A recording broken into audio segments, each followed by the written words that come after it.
ओमफ्राय नैखौबो आजावदो।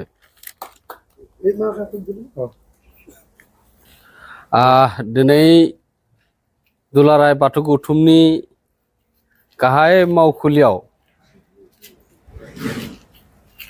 जोङो माखासे सावगारि बोनो थाखाय धनेस्वर बर' बिथांखौ जोंनि गाहाय मावखुलिसिम लिंहरनाय जादोंमोन आरो बिथाङा फ्राय दान मोनसे दुलाराय बाथौ गौथुमनि गाहाय मावखुलियाव थानानै गावसोरनो संनानै गावसोरनो थानानै बेसेबां खस्थ' खालामनानै आर'नाइ बोनायनिफ्राय लानानै बर'नि जा दामजुफोरखौ महर होदों बिथाङा, जेरै बाथौ एमब्लेमजों लोगोसे खाम सिफुं बिथाङा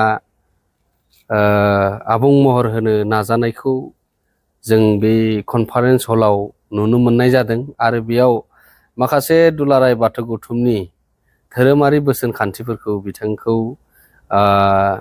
लिरनाय महर होनो होदोंमोन आरो जोङो बायजोआवबो आर'नाइनि महर होनो होदोंमोन। दा बेयो मोनसे मोजां मोनसे बेरखांनायजों लोगोसे जोंनि मावखुलिखौ समायना खालामहोदों।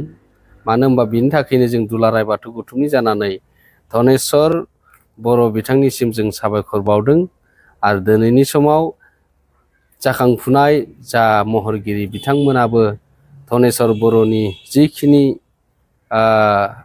गावनि रोंगौथिखौ देखायनो हादों आरो बेबायदिनो जायफ्रा बिथाङा मोनसे फरायसालिबो दङ महर बोनायनि, बिथाङा तामुलपुरनि आरो बिथांखौ जुदि सोरबाफोर गोनांथि जायोब्ला जों दुलाराय बाथौ गौथुमजोंबो कन्टेक्ट खालामनो हागोन आरो थोंजोङैबो बिथांनि फेसबुक पेजआवबो बिथांनि कन्टेक्ट नाम्बार होनाय दंखायो। बेजों लोगोसे बिथांखौ कानेक्सन खालामनानै जायफोरा दिनै न'खरनि थानसालि बा बबेबा ससाइटिनि अफिस बेफोरावबो मोजां मोनसे महर होनो हागोन। खाम सिफुं जथा सेरजा बिथाङा हानायावलागै गावनि रोंगौथिखौ देखायनो हादों आरो बेनिखायनो दुलाराय बाथौ गौथुमनि जानानै रोजा रोजा साबायखर बावदों। जाहाथे उननि समफोराव जोङो आरोबाव बेबायदि जोंनि थानसालि लुबाय थानाय बेवहायबो गावनि जौयै माहामै बावसोमगोन। मानो होनबा बेवहाय जों बेखौनो बुंदों, थाखा फैसाबो जों नांनाय बायदि होनो हायाखै।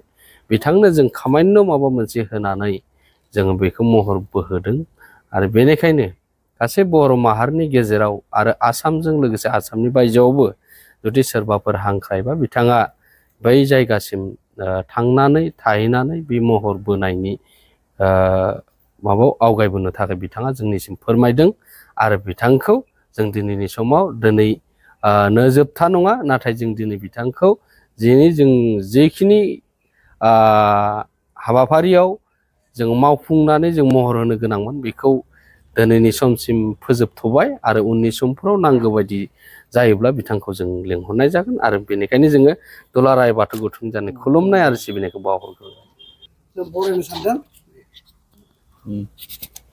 बरायबाय दे।